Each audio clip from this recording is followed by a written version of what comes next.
servicio que entrega el empleado en un restaurante es el conjunto de 4 elementos clave: conocimiento, habilidad, actitud y conexión con un propósito. Naturalmente, dependiendo de lo que usted haya invertido en trabajar en esos aspectos y lo que la persona tenga adentro en habilidades blandas y lo que hayamos escogido como prioritario para el momento de la contratación, vamos a tener más facilidad o más dificultad para que esa persona nos funcione bien en el restaurante o en el negocio gastronómico. Simplificar que el servicio del restaurante es bueno o malo no es suficiente para los restaurantes. Se requiere la suma de estos 4 aspectos claves para entender si vamos a tener sostenibilidad de un servicio diseñado por micromomentos con un guión que ayuda y que contribuye a que el servicio sea hospitalario y que el cliente no solamente diga, ah, sí, estuvo bien y me meta en categoría Me Too, sino que yo sea especial. De otra forma, el restaurante tiene un servicio dependiendo de lo que hace un mesero u otro, porque no tienen control sobre estos 4 aspectos claves. Salude al cliente del restaurante y sonríale siempre. ¿Por qué es tan difícil tener lo mínimo? Saludarlo siempre, siempre que interactúe con él, sonreírle siempre. La cantidad de restaurantes que visitamos en los que han invertido millones de dólares en infraestructura y usted entra y el personal de servicio no determina al cliente, no lo mira, no lo saluda, no utiliza las 3 S: verlo antes de que el cliente lo vea, sonreír antes de que el cliente le sonría y hablar antes de que el cliente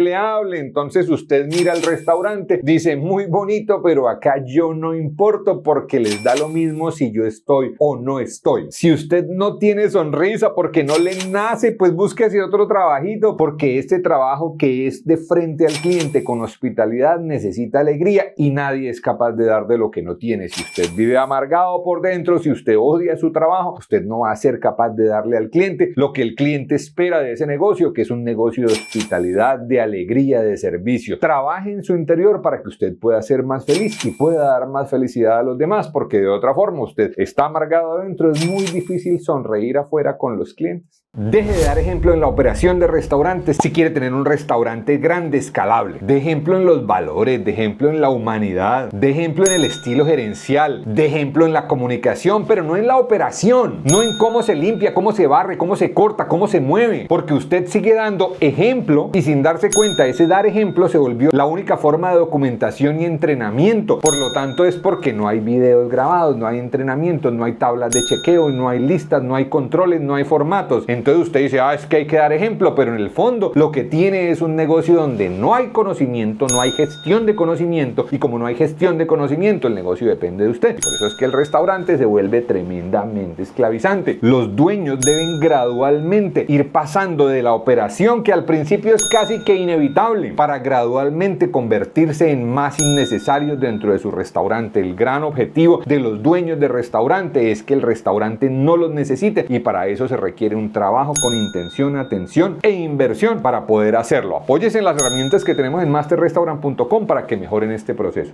Cerrar un día para descansar versus estandarizar turnos. Los restaurantes no deberían parar ningún día idealmente. Para la mayoría de restaurantes, un día parados es demasiado costoso, y eso normalmente son excusas que los dueños o los administradores están dando, y están diciendo cosas como que es que el personal tiene que descansar y es porque no están organizando los turnos o porque no tienen un procedimiento de entrenamiento adecuado. Entonces, meter nómina adicional es un problema tremendo porque no tienen solucionado cómo entrenar ese personal. Entonces, buscarlo, entrenarlo, sostenerlo. Entonces dicen, no, ¿sabe qué? Cerremos, y el costo de cerrar un día es muy alto. Juventud y energía versus personal maduro.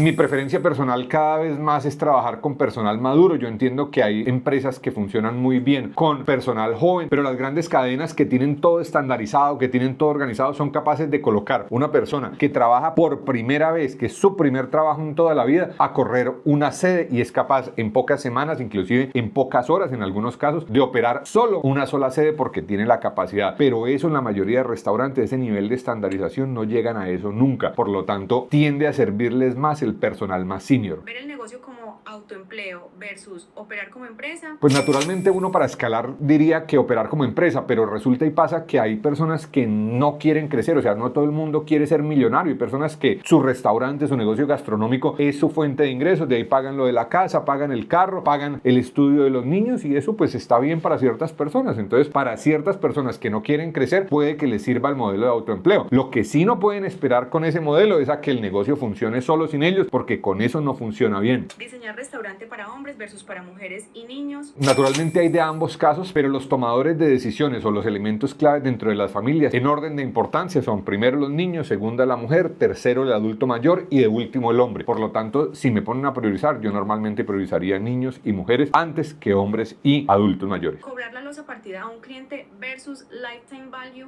El lifetime value es el valor de vida del cliente que se va multiplicando la recompra por el ticket promedio por el tiempo que está. Naturalmente, si usted le va a cobrar a un cliente un daño que hizo, que se le partió la losa ahí y se la cobra, es muy probable que ese cliente no vuelva así el error haya sido del cliente. Si usted aprovecha ese error de parte del cliente para generar una experiencia positiva, para generar fidelización, es muy probable que el cliente no solamente recompre, sino que traiga más personas porque tiene un sentido de pena por el daño causado, por una retribución. Entonces, definitivamente, y no solo con ese caso, sino en general, uno debería priorizar el lifetime value, el valor de vida del cliente en casi todos los casos. Ceder ante empleados difíciles versus todos somos reemplazables. A ver, probablemente tú lo que estás buscando es que me eche la soga al cuello porque pues naturalmente uno quisiera decir que todo el mundo es reemplazable, ¿verdad? Pero la realidad es que generar un equipo sostenible que dure en los restaurantes es bastante difícil. Si tú me pones a escoger entre un empleado que está dando brega, que no mejora, que no desarrolla, que no pone de su parte, que no tiene las habilidades blandas, entre tenerlo y no tenerlo, pues yo diría que hay que sacarlo. Pero en el fondo pues ambas opciones son malas, ¿no? O sea, el personal malo, pues naturalmente hay que cambiarlo, pero pues tampoco el enfoque es de que acá cualquiera se tiene que poder ir. Debemos diseñar para que se pueda ir en cualquier momento en teoría, pero al mismo tiempo lo que debemos estar tratando de hacer es construir un equipo sólido que nos dure. Baños de género neutro versus baños hombres y mujeres separados.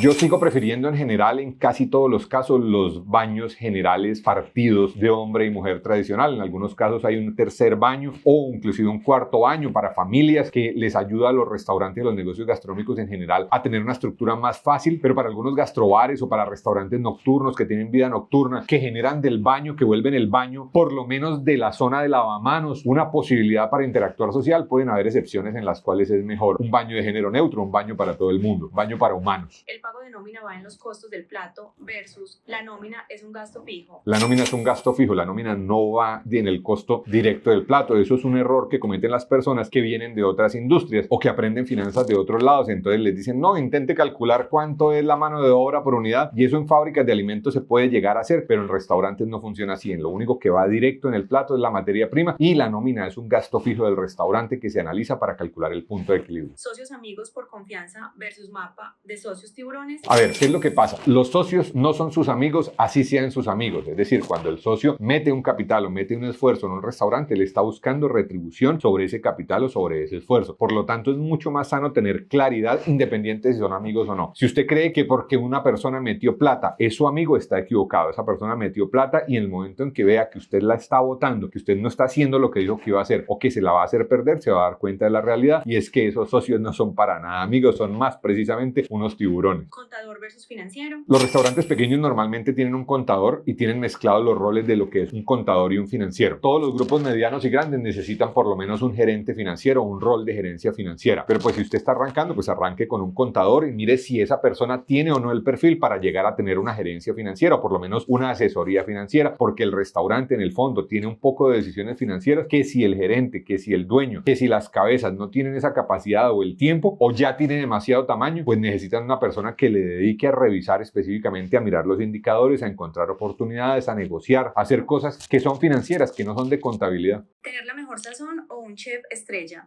No, yo diría que 5. La clasificación del impacto es relativamente baja. El sabor, claro que es uno de los 10 elementos clave del canvas de restaurante, pero de ninguna forma es el más importante. Control financiero y margen de contribución. El control financiero y el margen de contribución tiene impacto muy alto. Yo diría que 2 y a veces más. Estandarización y receta estándar. Coloquémosle 4. Es de alto impacto, pero hay otros factores que también impactan más. Definir momentos de consumo en el modelo de negocio. Coloquémosle 3 porque los momentos de consumo son una forma poderosa de potenciar el modelo de negocio. Si uno el restaurante lo organiza únicamente a través de las comidas, tiene unos resultados, pero si lo organiza a través de momentos de consumo, tiene mucho más poder. Sistemas y mentalidad de dueño con delegación. Probablemente lo que quieres decir es la sistematización y la creación de sistemas para organizar el restaurante. Esa mentalidad de creación de sistemas, no de sistemas de cómputo, sino de modelos replicables que no dependan de los dueños, tendría que tener la posición número 1 porque es lo que tiene más posibilidades de escalar restaurantes y negocios gastronómicos.